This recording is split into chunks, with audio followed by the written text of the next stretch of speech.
भगवान की भक्ति करता है।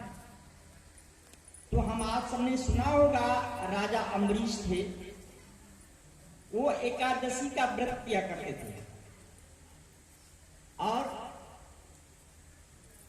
जब उनका क्या बोलते हैं कि जब वो व्रत अपना समापन करते हैं, उद्यापन करते हैं, तो उस समय क्या है, अनेक ब्राह्मणों को, पंडितों को, ऋषियों को, मुनियों को बुलाया गया, आमंत्रित किया गया।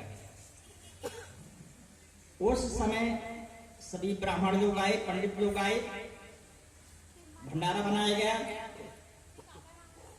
ऋषि मुनि आते हैं दुर्वासा ऋषि के साथ में, और जैसे ही आते हैं तो अम्बरीश, राजा अम्बरीश ने तुरंत उनको जाकर के प्रणाम किया, सुंदर बिछौना दिया, आसन दिया और चरण धोए और चरणों का चरणामृतपान किया और अपने आप में बड़ा ही प्रसन्न हुए, बड़ा ही प्रफुल्लित हो गए। कहा कि सभी की उपस्थिति हो गई, अब भंडारा होगा और भोज करवाया जाए। अब कहा महाराज भोजन तो तैयार है। तो कहा कि भाई हमारा थोड़ा एक और काम है, जो नित्य क्रिया होती है, थोड़ा गंगा स्नान, यमुना स्नान कराएं, फिर आकर के भोजन प्रसाद करेंगे। पहुंचते हैं यमुना जी में और वहां पर जो है नहाते हैं, अपना संयम नियम करते हैं। और इतना देर हो गई कि जो द्वादशी का भी समय आ गया, एकादशी की पुणाति हो गई, द्वादशी आ गई। अब यहां पर सभी लोग इंतजार कर रहे हैं दुर्वासा जी का, और उनके जो साथ में ऋषि मुनि थे कि वो आए तो भोग लगाया जाए, भोजन करवाया जाए। अब जब बहुत अधिक समय हो गया तो उन ब्राह्मणों ने कहा, राजन महाराज राजा अम्बरीश जी और दुर्वासा जी अभी तक नहीं आए, सभी भूखे हैं, अतः ऐसा करें कि विष्णु महाराज जी की छवि को रख करके और भोग लगवा दिया जाए, तुलसी की पत्ता रख करके, जितना भी पकवान बना है, व्यंजन बने हैं, और सभी को आदेश कर दिया जाए भाई भोजन करो।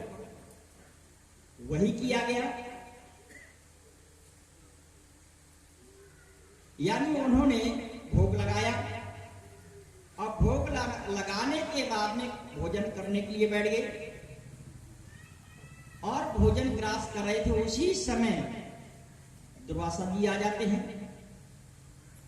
क्या देखते हैं, यानी ये तो मेरा बड़ा अनादर हुआ, बड़ा अपमान हुआ हम ऋषियों का। स्वयं पहले भोजन कर रहे हैं। अब उनको तो सभी कोई जानता था कि क्रोधी ऋषि हैं। यदि वो क्रोध में आ जाते थे तो श्राप दे देते थे। तो क्रोध आया और अपनी सिर से एक जटा निकाला और उस जटा से कृत्या नाम की राक्षसी को प्रकट किया, और वो राक्षसी तलवार लेकर के राजा अम्बरीश के पास दौड़ती है, उसको खत्म करने के लिए, मारने के लिए। जो विष्णु भक्त है, जो भगवान का भक्त है, सच्चा भक्त है, जिसने भक्ति किया है, तो कहते कि भगवान उसकी रक्षा करते हैं। तो जहां अम्बरीश ने ध्यान किया विष्णु महाराज जी का, तुरंत सुदर्शन चक्र आ गया और उस कृत्या का सिर काट दिया, यानी उसको समाप्त कर दिया, मार।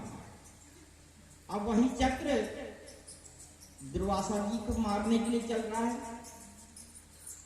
अब दुर्वासा जी ने देखा कि भाई अब तो नहीं छोड़ेगा मुझे चक्र। अब वो तीनों लोकों में घूम रहे हैं, पृथ्वी लोक, स्वर्ग लोक, पाताल लोक, और सभी जगह घूमते घूमते किसी ने उनको शरण दिया, किन्हीं ने भी उनका आतिथ्य स्वीकार नहीं किया, क्योंकि सभी जानते थे कि दुर्वासा ऋषि बड़े क्रोधी हैं। यदि हम अपने घर में आतिथ्य स्वीकार कर लेंगे, उनको रोक लेंगे, यदि कोई कमी बेसी हो गई, कुछ मांगा गया तुरंत नहीं मिला तो तुरंत श्राप दे देंगे। तो भय के कारण किसी भी ने नहीं रोका। तो जाते हैं ब्रह्मा जी के पास, ब्रह्मा जी का स्मरण करते हैं, ब्रह्मा जी प्रकट होते हैं और अपना कथा व्यथा ब्रह्मा जी से कहते हैं। तो ब्रह्मा जी यही कहते हैं कि भाई हमारे सर्वे सर्वा कौन है? विष्णु महाराज, जिनकी आज्ञा से सब चलते हैं, सारे देवता, सारे ब्रह्मा, सारे देवता, और मैं कुछ नहीं कर सकता हूं। मैं बेबस हूं कि आपकी रक्षा नहीं कर पाऊंगा।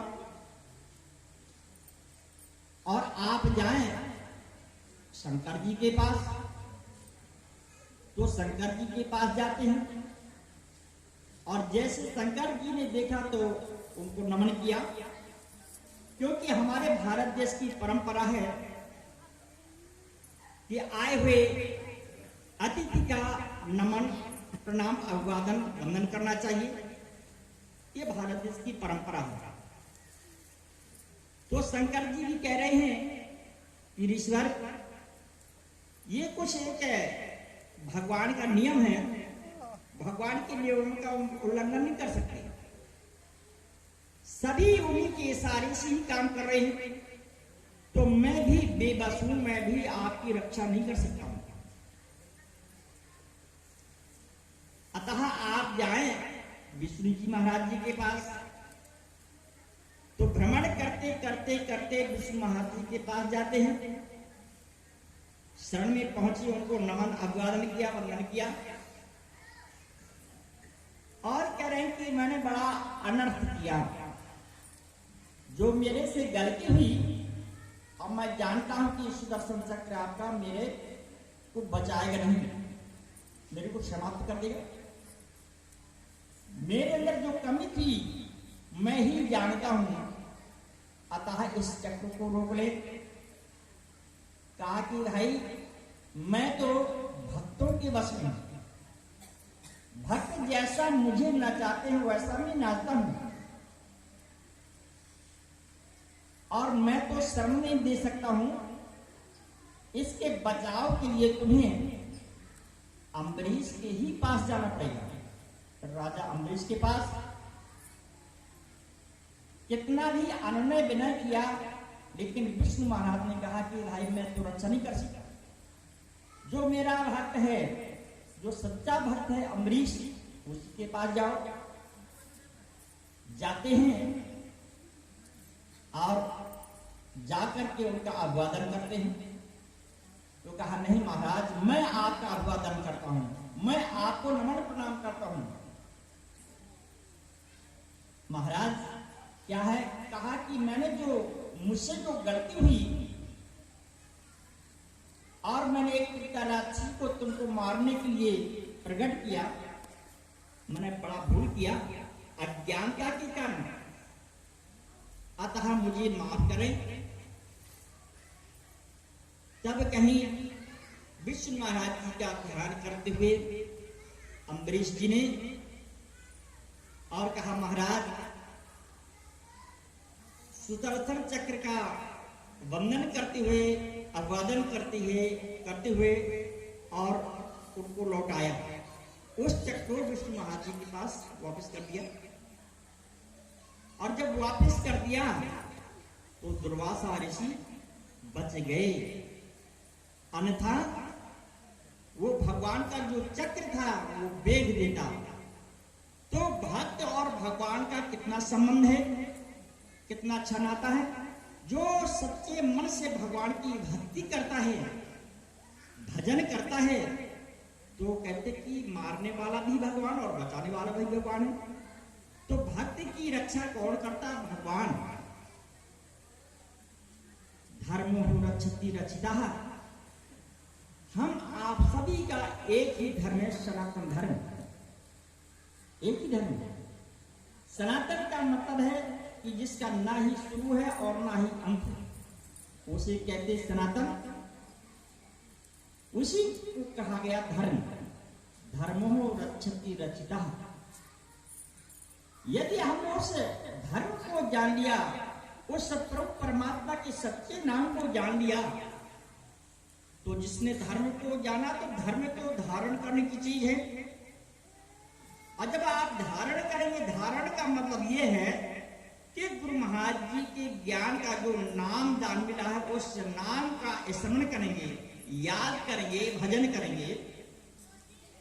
तो पहले हमें धर्म की रक्षा करनी पड़ेगी, यानी भगवान के पावन नाम का स्मरण करना पड़ेगा, तब कहीं धर्म हमारी रक्षा करेगा। अतः ऐसे उस धर्म को जान ले, उस प्रभु परमात्मा के सच्चे नाम को जान ले, जो हम आप सभी का सहायक है, जो कि सबका मूल है, सबका आधार है। यदि इसी जीवन के रहते हुए उसे परम पिता परमात्मा को नहीं जाना, परमात्मा के नाम को नहीं जाना, तो कहा गया कि अब की बार तो जीवन मिला, दोबारा जीवन मिलने वाला नहीं। इसलिए सोचो, समझो और विचारो, और जब विचारोगे तो बात समझ में आ जाएगी कि जीवन क्या है, जीवन किस लिए मिला है, जीवन में क्या करना था, क्या कर रहे हैं। तो भगवान को ही जानना, भगवान की भक्ति भजन करके अपने इस मनुष्य शरीर को सफल और सार्थक करें। इसी में भलाई है, इसी में कल्याण है। प्रेम सुनिए श्री सतगुरु महाराज की जय, श्री आनंद भगवान की जय, सच्चे दरबार की जय।